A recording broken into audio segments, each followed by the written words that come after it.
met Michael in a cafe. It might have been the same cafe. Oh no, this was Aromas in Santa Rosa.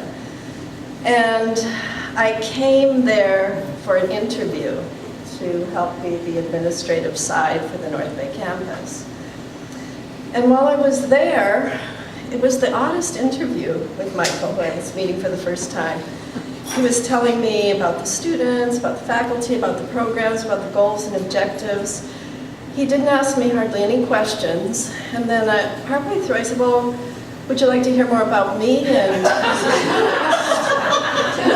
can I tell you anything that, and I thought, man, I'm just bombing this interview because I'm not telling him anything. And then he says, no, I just want you to start tomorrow. It was that, he was so intent, and I mean, he just didn't hold back, right? He made a decision, and he made a decision, and that was it. And so it was just, I learned that about him early on, that he knows what he likes, and he gets it done, and it makes it happen, and it was a march, and it was wonderful to work with him over a number of years. And so anyway, meeting Michael, in a cafe, and getting the job and starting the next day was very cool. And I'm also up here to read something from Sudiapaloma, who isn't able to be here today. Michael and I were colleagues at New College for many years. We used to talk in the parking lot about environmental issues and speeches and films that he had viewed and wanted to share with me. He was so tuned into what was happening in the environmental activist world.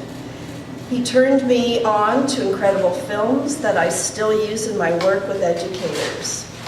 When the college was about to close and accreditation had been pulled, Michael and I were feeling a common philosophical breakdown. We felt isolated. Several years later, I ran into Michael at an event at La Peña in Berkeley.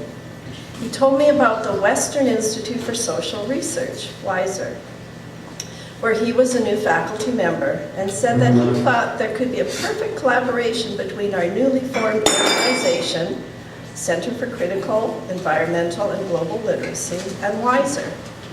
He introduced me to the director, John, and we really clicked. And then we were all there again, together. Peter Gable joined us too. Thank you, Michael, for bringing us all together. I will really miss the continued and evolving collaboration with Michael, and I'm so sorry that he had to suffer so much towards the end of his life. I love you still, Michael, as do I.